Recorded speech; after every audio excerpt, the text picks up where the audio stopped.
Отандастар бүгін айтулы күн. Себебі Отандастар қорының ұйымдастыруымен бастау алған Жас Қазақ жазғы этнолагерінің ресми ашылу салтанаты. Мерекелік іс-шараның шымылдығы әнұранмен ашылса, міне жалғасы ұлттық өнерімізбен өрбуде. Сіздерге салтанатты жиындың әдемі колоритін барынша ұсынуға тырысамыз. Бізбен бірге болыңыздар.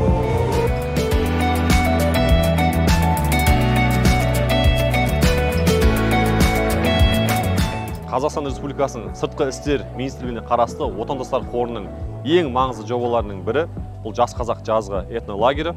Ал енді бұл Жас Қазақ жазғы этнолагерінің ең басты ерекшелігі неде? Басты ерекшелігі шетелдегі дүниенің әр қиырындағы, әлемнің бар түкпіріндегі қазақ бауырларының, қазақ қандастарының басын қосу, осы Бурабай секілді Абылай хан өзінің ордасын тіккен қасиетті ортада, осындай табиғаты керемет жерде қазақ халқының мәдениетін, дәстүрін паш ету және заманауи трендтерді үйрету. Міне көріп отырсыздар, бүгін тоғызқұмалақ ойынын үйретеді. Одан бөлек мысалы өзге де ұлттық аспаптары бар, жаңа заманауи трендтер бар. Бұның барлығы қамтылады. Бүгін өте бір көңіл толқытатын ерекше шара өтті. Себебі 10 мемлекеттен жиналған қазақтың жеткіншек жастары осы ата мекенге келіп, 2 апталық бағдарламаны бастауда.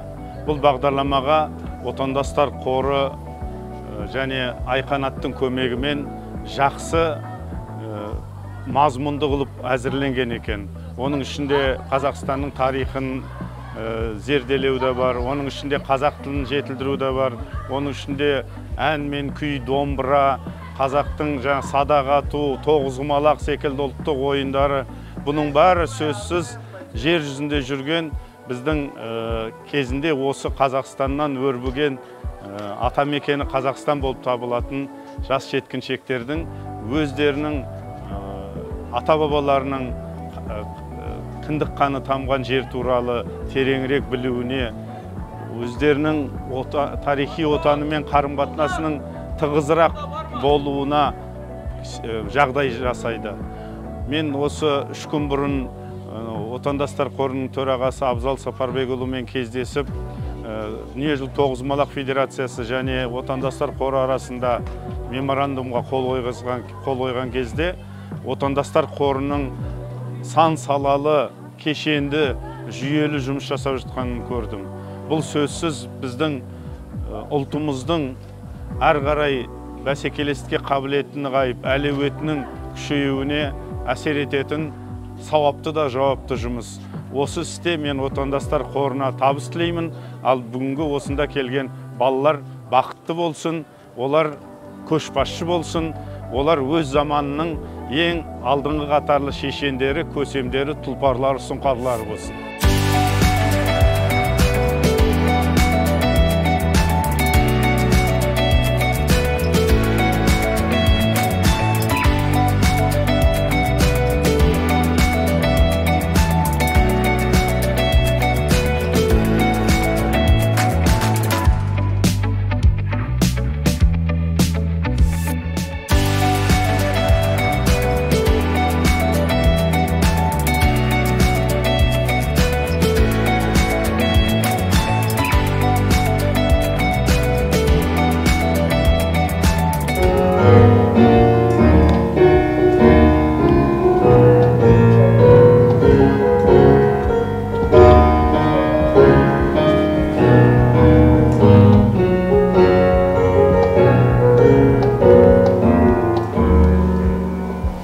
Қандай керемет біздің жас патриот қызымыз, есімің?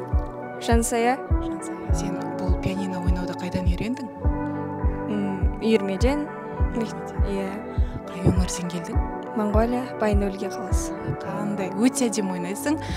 Саған тек қана шығармашылық табыстар тілеймін, болашақта мықты пианистка болуыңа тілектеспін. Саған жазғы лагерь ұнап жатыр ма? Иә, өте қатты ұнап жатыр. Сен жазғы лагерьге жолдаманы осы пианино ойнау арқылы жеңіп алдың ба? Иә, әрине. Осы арқылы, иә. Құрметті көрермендер, біздің барша қатысушылар жазғы лагерьге осындай өздерінің өнерлерін дәлелдеу арқылы, түрлі жүлделер ұту арқылы жолдама жеңіп алған болатын. Жалпы өзіңнің арманыңды айтсаң? Арманым сол еліме ата қонысқа Қоныс аударғың келе ме? Иә. Қазақстанға көшіп келгің келе ме? Ата қонысқа қоныс аудару, көшіп келу сол, алайда өз туған жерімді әрине ұмытпай, Бірге қатар ұстап жүргің келе. Бірақ дегенмен де біздің ата жұртымыз осы Қазақстан, иә? Қазақстанға отаным мен үшін әрине ыстық, сол үшін осында келіп өзімде еңбек сіңіргім келеді. Ой, жарайсың. Болашақта қандай мамандықты таңдағың келеді? Болашақта архитектура. Архитектура. Бас қаладан немесе Қазақстанның бір бөлігінен сенің қолтаңбаң сіңген бір әдемі ғимарат күтеміз болашақта. Рахмет. Өзіңнің ата-аналарыңа сәлем жолдайсың ба? Иә, ата-анама және де інім Кемеңгерге барлығына сәлем. Менің жанымда Жас Қазақ жазғы этнолагерінің қатысушысы тұр. Есімің? Айболқызы Нұршуақ болады. Қай жерден келдің? Монғолиядан келдім. Лагерь ұнап жатыр ма? Иә, күшті ұнап жатыр. Мына жерде неше сияқты мемлекеттен келген балалармен танысып, қазақ жерде біз енді Монғолда монғолша сөйлейміз ғой, монғол мектеп. Мына жерде қазақша барлығы негізі күшті айтамын. Сен лагерьге жолдаманы қалай ұтып алдың? Мен өзім өлең жаздым. Өзің өлең жаздың, ақынсың ба сонда? Болашақ? Кішігірім. Қандай керемет. Өзім өлең жазып, соны байқауға қатысып, содан келдім. Жүлделі орын алдың. Да. Дәл қазір менің жанымда Қытайдан келген Іңкәр тұр. Есімің өте әдемі, Іңкәр. Жазғы лагерь ұнап жатыр ма? Шыныңды айтшы. Шынымен ұнап жатыр. Минустары бар ма? Минустары жоқ. Бар негізі. Қандай? Телефон қолдануға рұқсат бермей ме? Иә, кеше түнде. Қайта жақсы ғой, сен демаласың, әлеуметтік желілерден барынша осы сәтті пайдаланасың. Иә, негізі дұрыс. Қараймыз, иә? Иә, түсінем. Тағамдар ұнап жатыр ма? Ұнап жатыр, маған өте ұнап. Лагерьде қандай бір ерекшелік байқадың? Ерекшелік, қоршаған орта өте күшті. Барлығы ашық болады, көбі Қытайдан қарағанда менің ойымша. Барлығы өздерінің өнерін, өздерінің ойын бәрін айтып тұрады. Тығып тұрған қыздар аз, тығып тұрған балалар аз. Барлығы жанып тұр дейсіз ғой? Иә, маған ұнайды. Лагерьге жолдаманы қалай ұтып алдың?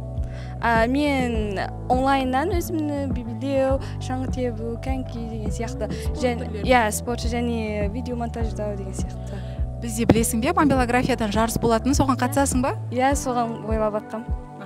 Бұйырса жүлделі орын алуға тілектеспін. Иә, рахмет сізге. Дәл қазір менің жанымда Назгүл Монғолиядан келген екен, өзі ақын әрі мәнерлеп оқыған жақсы көреді. Ендеше бір жұмақ өлең сұрасақ. Иә, мен бұл өлеңді анама арнаймын. Өзің шығардың? Иә, өзім шығардым. Ойламаңдар, ешбірің алаңдама, мен ойлайтын бір жан бар, анам ғана. Ол қамқоршым, періштем өмірдегі, тұратын жан болсын деп маған ғана. Жалғастырайық? Осы төрт жұмағы, иә. Назгүлдің анасына жалпы барша аналар қауымына жалынды сәлем. Есімің? Бейбітқан қызым Марал. Қай өңірден, қай елден келдің? Монғолиядан. Саған жазғы этнолагерь ұнап жатыр ма? Иә, күшті ұнап жатыр. Енді бұл жақта қазақи дәстүрлі балалар қазақтың арнайы дәстүрлерін үйретеді. Әртүрлі ойындарын нақтырақ айтқанда бүкілі қазақша сөйлейді. Балалардың кейбіреуі енді орысша сөйлейді, олар да қазақша үйреніп алады. Бұл жақта балалардың тең жартысы қазақша сөйлейді.